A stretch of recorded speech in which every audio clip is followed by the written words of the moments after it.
지난주에 살펴보았던 것처럼 이 레위인이 자기가 살겠다고 자기 손으로 직접 자기 아내를 불량배들 사이로 떠밀었죠. 그 얘기는 무슨 얘기냐면 아내를 죽인 살인자는 레위인 본인입니다. 그런데 자기가 한 짓은 생각 안 하고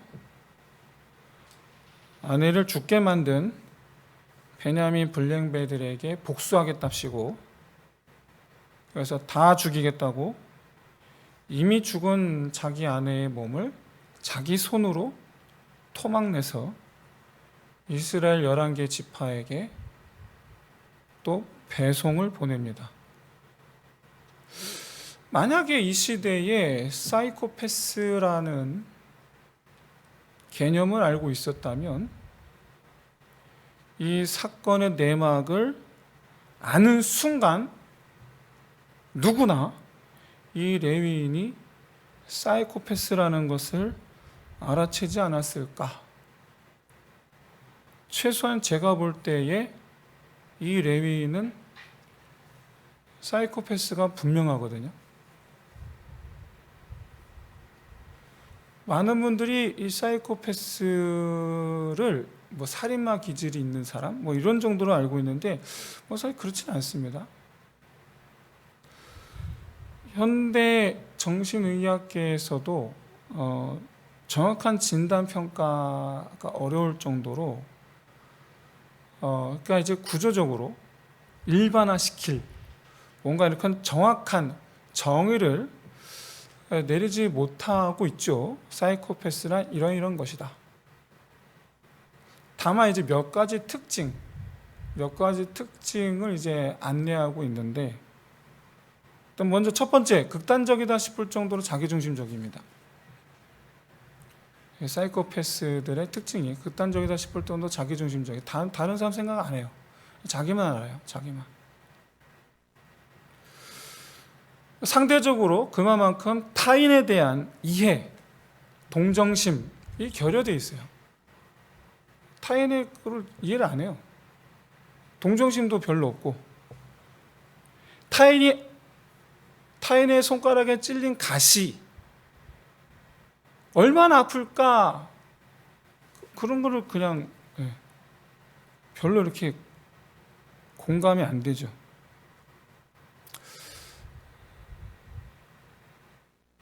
언젠가 초등학교 동생이랑 같이 다녔는데 동생 교실에 제가 찾아갔다가 동생이 저를 만나러 뛰어오다가 문지방에 손을 딱 댔는데 그 교실에 다른 남자애가 장난친다 하시고 문을 쾅 닫으면서 제 동생의 손가락이 쾅 쳤거든요. 그 순간 정말 제가 막 오장육부가 꽉 아팠어요. 이게 정상적인 반응이거든요. 그래서 제가 그 친구를 학교 끝나고 데려다가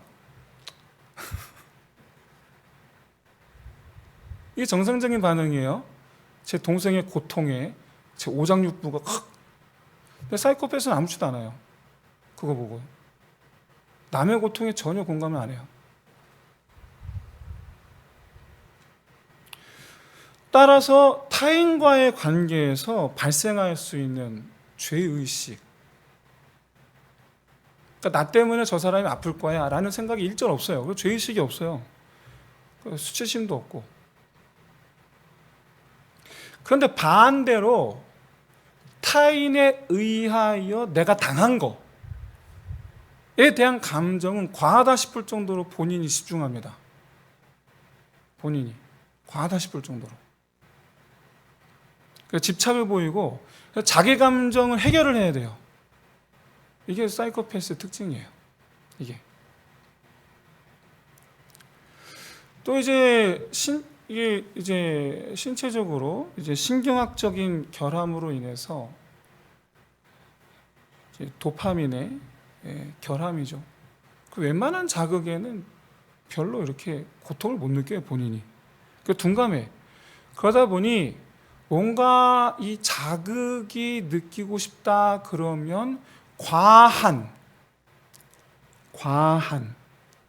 매우 자극적인 것을 이제 바라죠. 그래서 아주 심한, 누가 봐도 심한 마약이라든가 이런 어떤 과한, 시각적으로도 아주 과한 이런 것들이 그나마 조금 이제 본인에게 흥분감을 일으키는 거죠. 요 정도만 얘기도 어떻습니까? 딱 오늘 본문 레위인 아닙니까? 이 사람? 그러니까 누가 봐도 이 레위인의 행동이 정상적이지 않아 보여야 되거든요. 그런데 이스라엘 백성들 가운데 그 누구도 이 레위인의 정상적이지 않은 행동을 눈여겨보질 않아요. 심지어 이 레위인을 자기 집으로 데리고 와서 접대했던 에브라임 사람, 노인조차도 자기 눈으로 직접 봤거든요. 이 레위인이 자기 손으로 직접 아내를 붙잡아 끌고 갔어요. 자기 아내인데 지 손으로 직접 끌고 가서 밖에다 휙 집어던진 걸 자기 눈으로 봤거든요, 지금. 근데 그걸 이상하게 생각 안 해. 이 에브라임 사람이. 여러분, 그거 안 이상합니까, 여러분은? 여러분은 에브라임 사람이 이상하게 생각이 들지 않으십니까? 전 되게 이상한데. 여러분, 요즘 같으면 밖에 성폭행하겠다고 불량배들이 몰려왔거든요. 그러면 나 같으면 어떡합니까? 문 걸어 잠그고 몽둥이 들고 아내를 지켜야 되는 게 정상 아닙니까? 그런데 문을 열고 아내를 집 밖 휙 집어던지는 거예요. 근데 문 걸어 잠그는 남편이 있다. 그러면 그 남편 정신병원 보내야 된다고 여러분 뉴스에 대문짝만하게 나오지 않겠습니까? 거기다 우리 막 댓글 달잖아요. 그 남편 이상한 정신병원 보내야 된다고. 그런 놈은 당장 어떻게 해야 된다고 우리만 난리칠 거 아닙니까? 근데 보세요. 이스라엘은요, 아무도 그런 소리 안 해요. 이상하지 않나요?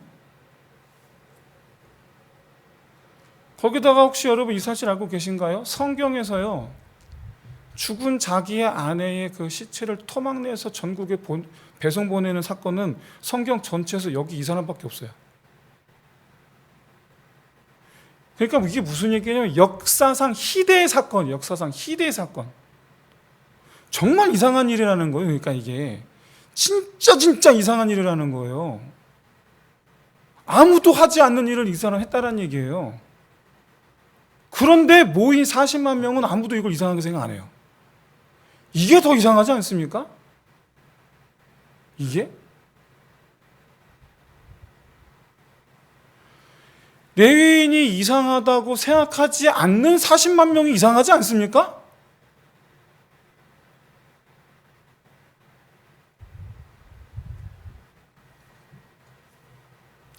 이유가 뭘까요? 그렇다면 왜 아무도 이 레위인을 이상하게 생각 안 했을까요? 이유가 뭘까요? 그 이유는 죄에 대해서 마비가 돼서 그렇습니다. 마비가 돼서. 그걸 이상하게 생각 안 하는 거예요. 마치 더러운 곳에서 수년 동안 일하면 더 이상 그 냄새를 못 맡는 것처럼 난 냄새가 더 이상 안 나는 거죠. 그 시대 사람들은 이 레위인의 이 비틀린 추악함의 냄새를 못 맡는 거예요. 익숙한 거야, 그냥 이게. 그런데 보세요. 소위 정의를 지키겠다고 모였어요. 또 이번엔 또. 야, 이게 참 웃긴 거예요. 지금 모인 이유가 뭐라고요? 저 악한 불량배들을 징치합시다. 모인 이유는 또 도덕적이야, 또. 이게 또 신기해, 또. 여러분, 사람의 정의감이라는 건 이렇게 굉장히 선택적입니다. 사람의 정의감이라는 건. 여러분, 사람의 정의는요 굉장히 취사 선택적이에요. 보편적이지 않아요. 이 사회가 그렇습니다. 저는 뉴스를 보면서도 항상 느껴요. 굉장히 선택적이네, 보편적이지 않네. 저는 많이 느껴요. 똑같은 사건에 어떤 일은 분노하고 어떤 일은 분노하지 않아요. 우리 인간들이 그래요. 우리 인간이란 존재가 그래요. 굉장히 취사 선택적이에요. 근데 또 그러면서 본인들은 되게 정의감에 도취되어 있어요. 자기는 의롭다고 생각해. 그러면서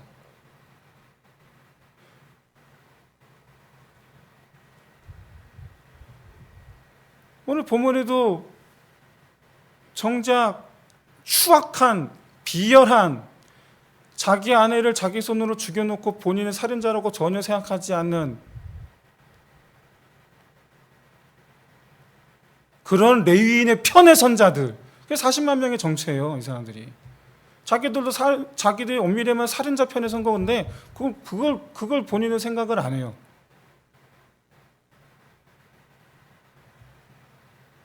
그래놓고는 나름 우리는 하나님의 백성이야. 우린 나름 하나님의 백성이니까 하나님의 법도를 세우기 위해서 모였어. 그래서 이게 기도하는 겁니다. 이게 또 기도는 또 해요. 우리가 누가 먼저 기부와 누가 먼저 올라갈까요? 하고 또 하나님께 또 기도는 또 합니다. 이게 하나님께 물었다라는 건 이제 기도를 했다라는 거거든요. 또 기도는 또 해요. 사랑하는 성도 여러분, 이 대목에서 정말 여러분 영적인 깨달음이 함께 하시기를 정말로 진심으로 주의 이름으로 축원드립니다. 영적인 깨달음이 있으시기를 진심으로 소원합니다. 왜냐? 기도가요 요식 행위에만 머물러 있을 수 있다라는 거예요. 오늘 본문 18절에서 물었습니다. 이것은 하나님께 여쭈었다라고 하는 이 부분도요, 어떤 뉘앙스냐면 우리가 명색이 하나님 백성이니까 그래도 기도는 해야지, 그런 뉘앙스예요. 그런데 이 요식 행위 같은 이런 기도에 하나님께서 놀랍게도 응답을 하셨다라는 거죠. 이거 여러분 잘 여기 체크해 두세요. 응답하셨음. 나중에 중요한 겁니다. 이게 굉장히 중요한 거예요. 응답하셨음. 체크에 성경책에 꼭 기록해주세요. 응답하셨음. 뭐라고 응답하셨습니까? 유다가 먼저 올라갈지니라. 그렇죠? 근데 어떻게 됐습니까?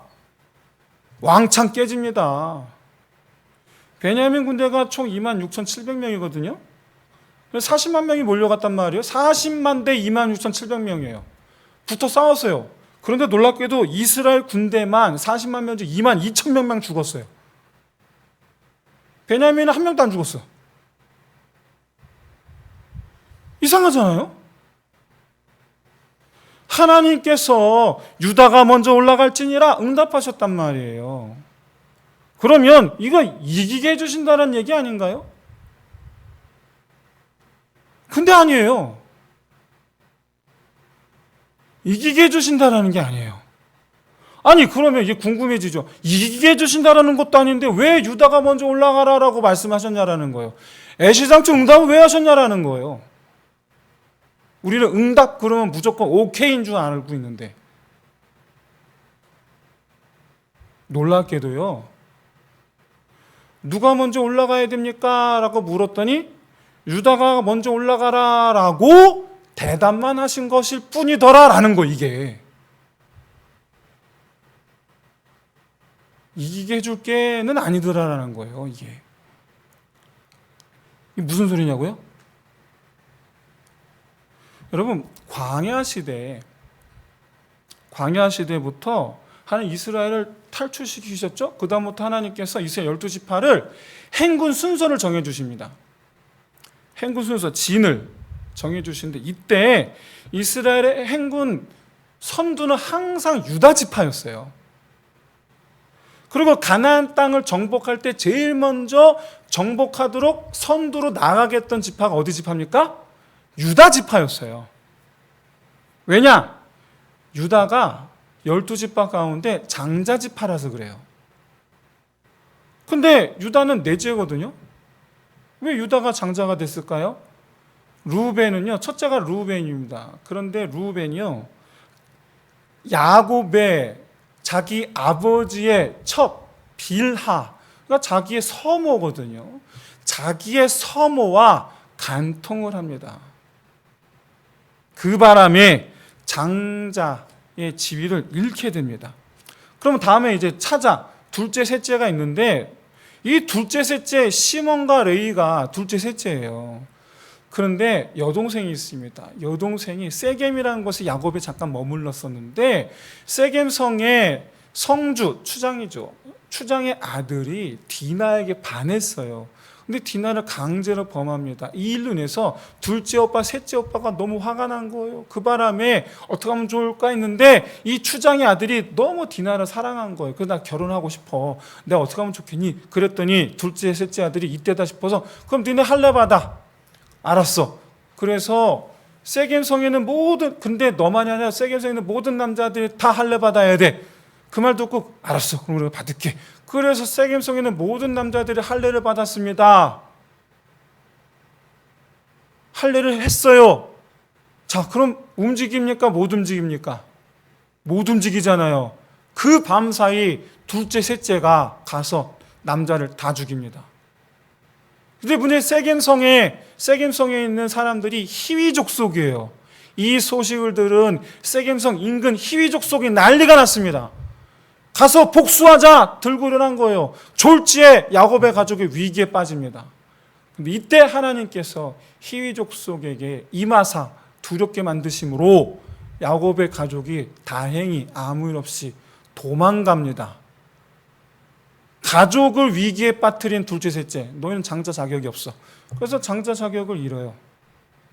둘째, 셋째가. 그래서 넷째가 유다가 장자 자격이 되는 거예요. 더더군다나 유다가 어떤 일이 납니까? 요셉이 팔려갔잖아요, 애굽에. 근데 요셉이 애굽 총리가 됐습니다. 형들이 곡식을 빌려갑니다. 그때 아무 사정 모르고 총리가 자기도 동생인지도 모르고. 근데 요셉이 시험하려고 베냐민 놓고 가라, 아니 베냐민 데려와라 했을 때 그때 나서죠. 누가 나섭니까? 그때 나선 게 유다였어요. 나를 대신 잡아두시오. 우리 동생 놔두고 나를 대신.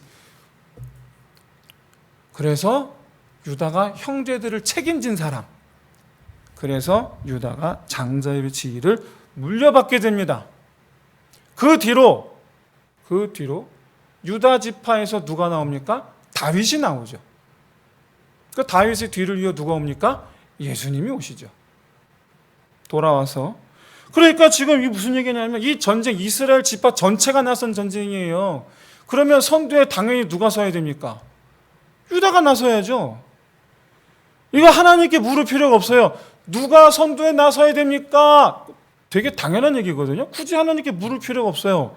자, 그런데 뻔한 건데 이 뻔한 얘기를 왜 하나님 응답이라고 하신 걸까? 힌트는 뻔한 얘기라는 거예요.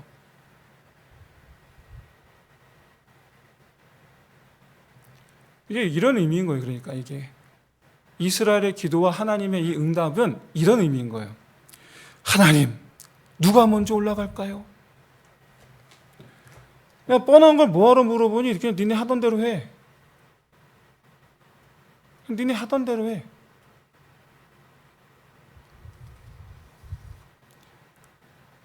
충격적이지 않습니까? 하나님의 응답이 그냥 너희 하던 대로 해요. 이게. 그래서 하던 대로 한 결과가 뭐예요? 22,000명이 죽은 거예요.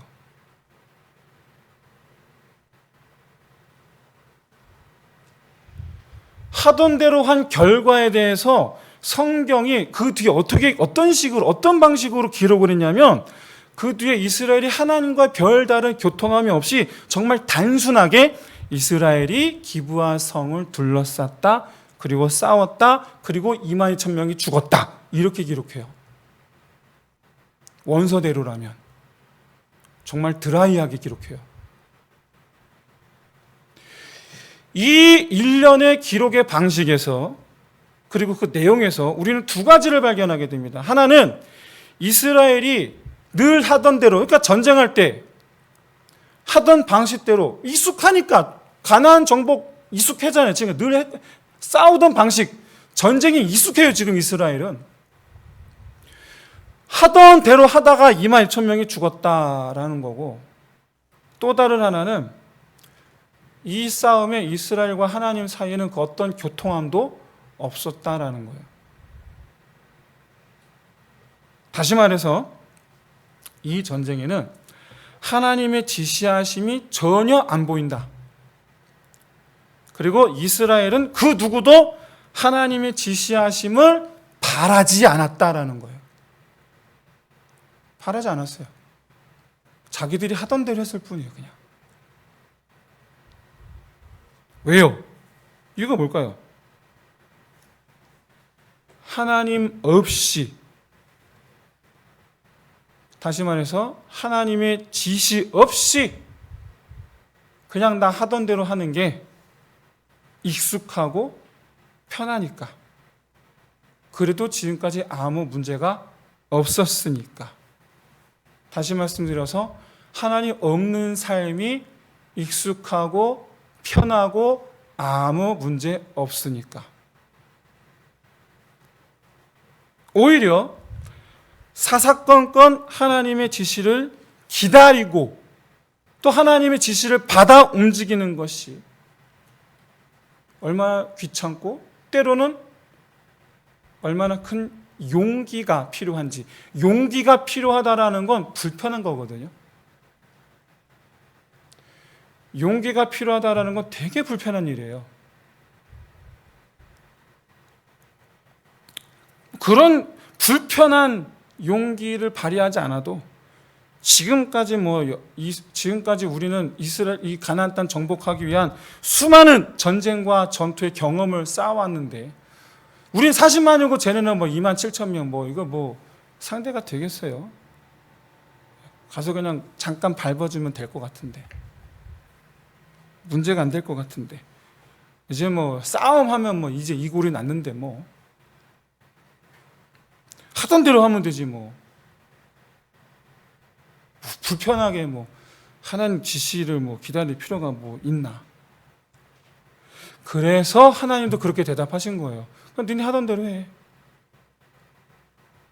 뭘 물어봐? 하던 대로 하면 되지. 니네 하던 대로 그냥 유다가 먼저 가면 되지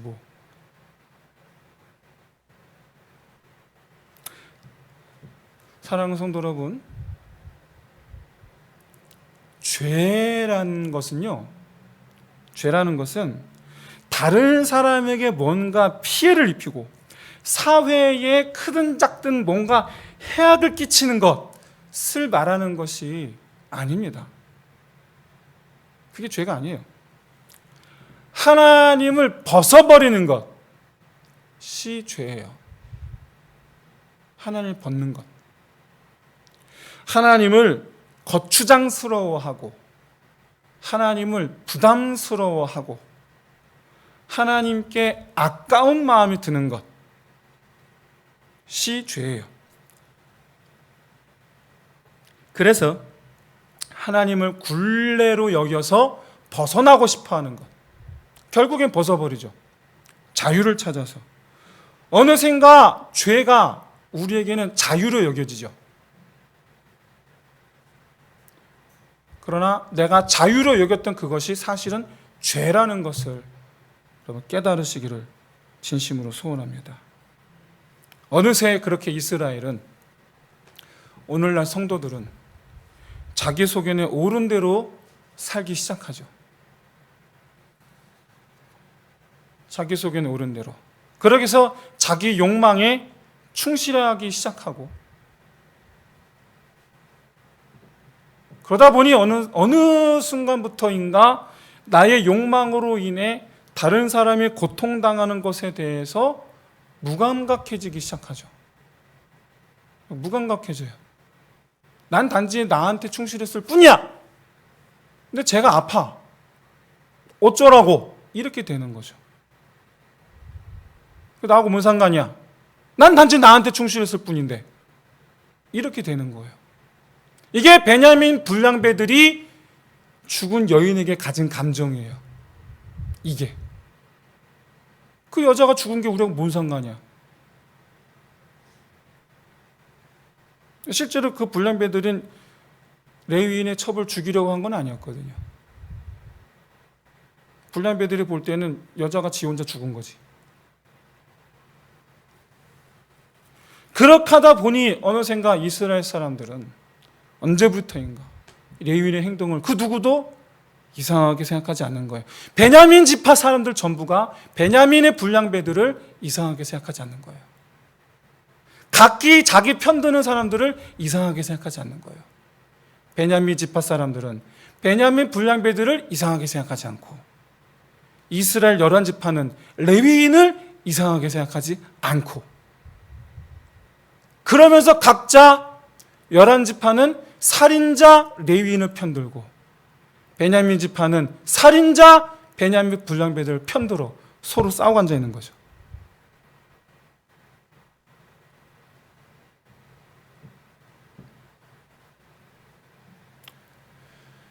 그리고 언젠가는 우리도 이런 레위인의 행동을 언젠가는 하게 될지도 모른다라는 거예요. 그러다가 언젠가는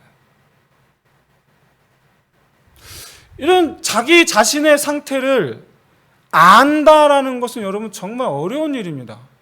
굉장히 참담한 일인데 제 3자의 눈으로 볼 땐 굉장히 내가 참담한 상태에 놓여 있는 것인데 정작 본인들은 몰라요, 그걸.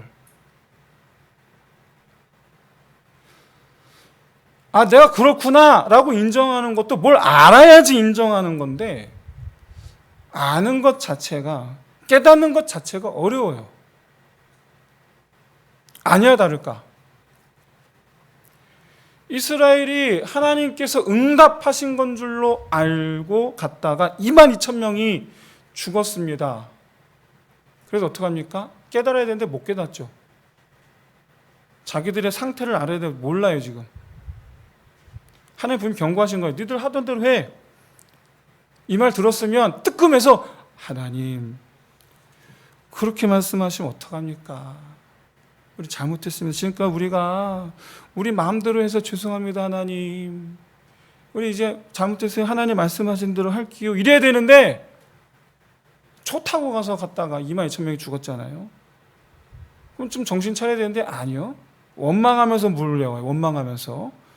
낮이 저물도록 울며 기도했다 이렇게 말씀하고 있는데 이 낮이 저물도록 울었다라는 것은요 원망했다는 뜻이에요. 이게 회개했다는 뜻이 아니에요. 그래서 울면서 또 이렇게 또 기도합니다. 기도해요. 또 이제 기도를 하고 또 해요.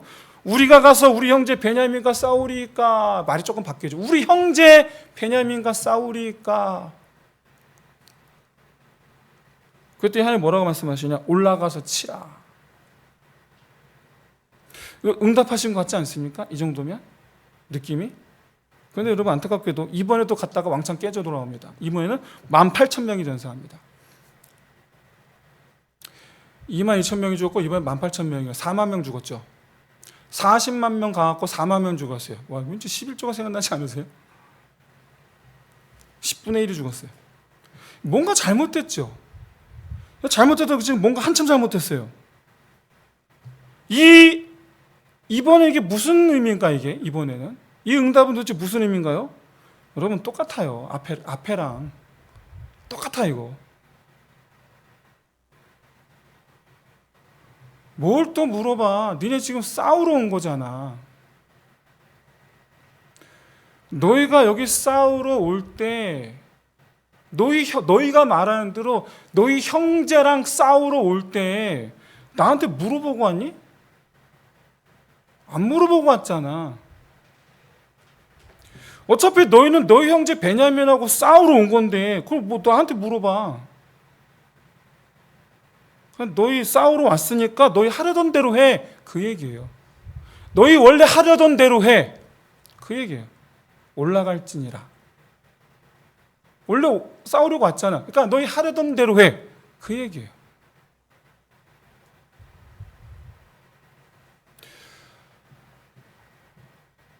여러분, 우리가 기도할 때요, 참 그렇습니다. 여러분, 우리가 기도할 때 하고 싶은 걸 놓고 기도합니다. 보통 대부분이. 그렇죠?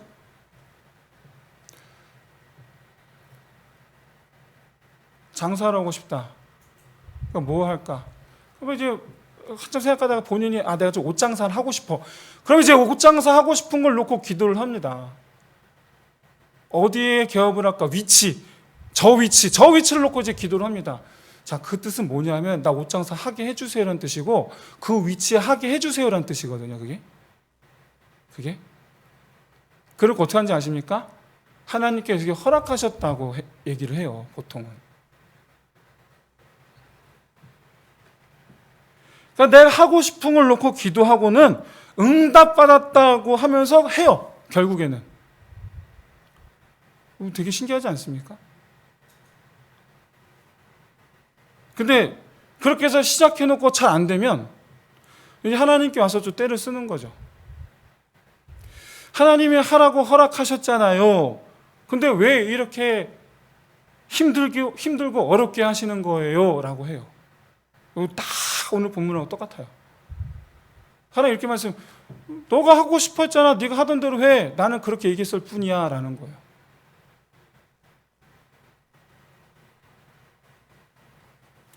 우리가 하나님의 응답하심이라고 생각한 바로 그 응답하심이라는 걸 여러분 가만히 잘 한번 생각해 보시기 바랍니다.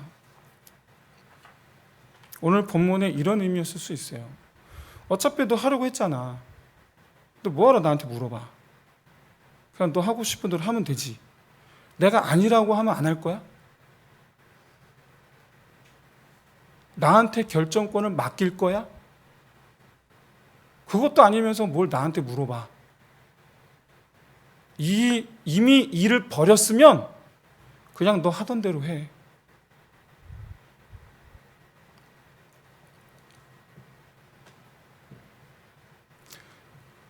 하나님의 이런 응답은 여러분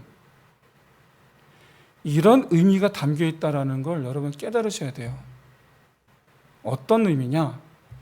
이거예요. 나는 지금까지 하나님의 의사를 물어본 적이 없구나. 나는 하나님의 결정을 존중한 적이 없구나. 나는 그렇게 하나님을 의지한 적도 믿은 적도 없구나. 나는 그렇게 지금까지 하나님을 무시하고 살았구나.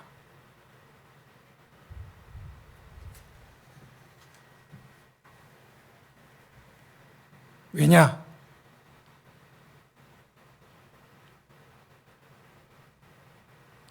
굳이 응답하셨으니까요.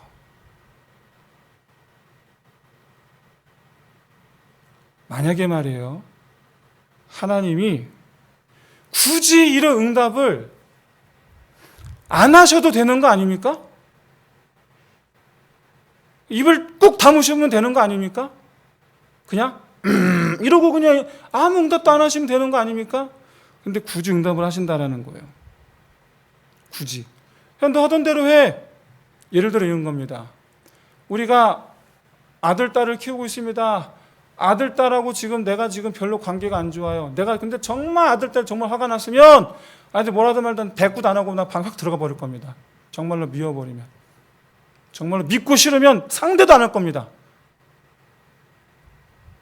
그런데 뭔가 좀 화해하고 싶은 거예요. 뭐라고 해요? 그럼 뭐라고 할까요? 깨닫기를 바라는 거죠. 뭐 네 하고 싶으면 네 하고 싶은 대로 해. 마음은 뭐예요? 엄마 잘못했어요. 엄마가 시킨 대로 할게요. 이거 바라는 거 아닙니까? 그러니까 대꾸는 해주는 거예요. 근데 아예 상대하기 싫으면 문 쾅 닫고 방에 들어가 상대도 안 할 텐데 그게 아니라 깨닫고 나한테 나를 다시 존중해주고 엄마 말 잘 듣기를 바란다면 깨닫길 바라고 왜 내 마음대로 해? 하나님 지금 이스라엘이 하나님과의 관계를 우리가 어떻게 했던가를 지금 깨닫길 바라고 기다리시는 거예요. 지금 기회를 계속 주시는 거예요, 지금. 그래서 회개하고 우리가 잘못했다라는 걸 깨닫고 그래서 우리가 다시 하나님을 존중하고 이제는 하나님을 귀찮아하는 게 아니라 하나님을 부담스러워하는 게 아니라 하나님께 아까워하는 게 아니라 하나님과 함께하는 것을 즐거워하는 것을 지금 바라시는 거예요. 아니와 다를까 4만 명이나 죽고 나서야 비로소 일의 심각함을 깨달은 이스라엘이요 드디어 기브아에서 15km 떨어져 있으면서 동시에 하나님의 언약궤가 있는 베델로 후퇴를 합니다. 베델로 가요 지금. 베델로 가서 그 앞에 언약궤 앞에 거기에다 모여서 36만 명이 언약궤 앞에 모여서 거기서 금식합니다. 그리고 거기서 번제와 화목제를 드립니다. 번제는 회개를 뜻하는 거예요. 회개할 때 드리는 제사. 우리가 잘못했습니다. 용서해 주세요. 화목제는 하나님과의 관계 회복을 구하며 드리는 제사예요. 예수 그리스도의 십자가 은혜인 줄로 믿습니다. 주님께서 우리의 죄를 씻겨서 나의 죄를 용서하여 주옵소서. 하나님과 우리의 관계 회복시켜 주옵소서. 이게 십자가 은혜인 줄로 믿습니다.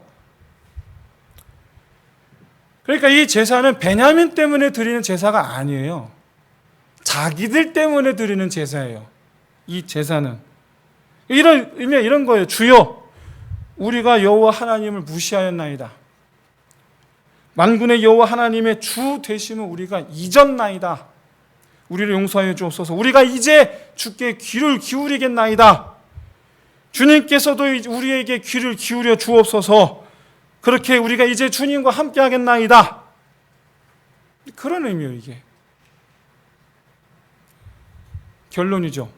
이후에 성경은 이렇게 기록합니다. 35절 말씀이에요. 여호와께서 이스라엘 앞에서 베냐민을 치심해 당일에 이스라엘 자손이 베냐민 사람 25,100명을 죽였으니 다 칼을 빼는 자였더라. 그러니까 그제서야 하나님께서 이 전쟁을 정리하시는 거예요. 하나님께서 정리하시는 거예요. 이스라엘 군대 36만 명이 정리하는 게 아니고 하나님께서 정리하시는 거예요.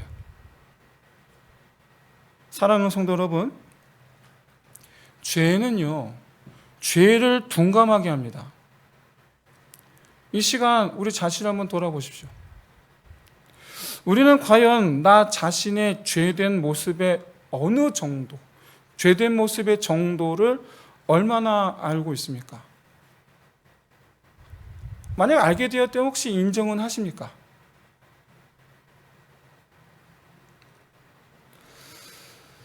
하나님은 우리가 우리 자신의 죄성을 알기를 원하세요. 그리고 예수 그리스도께서 번제 화목제로 드려진 십자가 은혜로 지금까지 하나님을 무시하고 하나님을 피하고 하나님을 멀리하고 그렇게 하나님을 벗어버렸던 바로 그 죄를 씻어 없애고 이제는 우리가 하나님을 존경하고 가까이하고 존중하고 하나님과 함께하는 사람이 되기를 원하시죠. 무엇보다 우리가 하나님을 피했던 이유가 뭡니까? 하나님으로부터 자유롭고 싶었던 이유가 뭡니까? 내 마음대로 하고 싶어서지 않습니까? 자유를 찾고 싶었잖아요. 왜요? 내 욕망에 충실하고 싶었잖아요. 내 육신의 소욕을 충만하게 하고 싶었잖아요. 그러니까 쉽게 말해서 잘 먹고 잘 살고 싶어서 잘 먹고 잘 살고 싶었기 때문에 하나님을 벗어버리고 싶었잖아요. 그런데 여러분, 하나님은요, 우리가 잘 먹고 잘 사는 것보다 더 중요한 게 있다고 말씀하신다는 거예요. 뭐냐? 내 영입니다. 잘 먹고 잘 사는 건 육신이 잘 되는 거고, 그런데 하나님은 우리 영이 잘 되길 바라는 거예요. 영원히 나와 함께 영원히 살자. 이게 우리 하나님이 바라심인 줄로 믿습니다. 이게 죄에 둔감한 자 되지 마시고 민감한 자 되시기 바랍니다. 시궁창 악취 누구나 맡을 수 있을 것 같지요. 그런데 여러분, 지금 현재 시대는요, 시궁창 악취 잘 못 맡는 시대예요. 대부분이 잘 못 맡아요. 이런 시대에 그런 죄의 시궁창 악취를 맡는 건 물론이고, 그런 미세한 냄새조차도 즉시 알아챌 정도로 죄에 대한 냄새는 기가 막히게 맡아낼 수 있는 그런 민감한 사람 되시기를 주의 이름으로 축원드립니다. 그 죄가 뭐라고요? 자기 육체의 소욕을 충만하게 하는 것. 그래서 하나님을 벗어버리고 싶은 마음, 이게 우리는 도사리고 있어요. 이걸 기가 막히게 만든 자. 그래서 그거 빨리 벗어버리고 더 하나님을 의지하고 더 하나님의 음성을 듣는 것을 좋아하는 사람. 그렇게 해서 하나님 아버지께서 내가 하는 일에 함께 해주시는 것을 기뻐하는 아들, 딸, 자녀 되는 저와 여러분 되시기를 주의 이름으로 축원드립니다. 이 시간 우리 함께 기도합시다. 하나님을 존중하지 않았던 그 어떤 모양의 죄든 이 시간 회개합시다. 그리고 이 시간 이제는 내가 오직 하나님을 의지하고 하나님께서 함께 하시는 그것들을 즐거워하는 삶이 되게 하여 주시옵소서. 이 시간 이를 위해서 우리 함께 기도하겠습니다.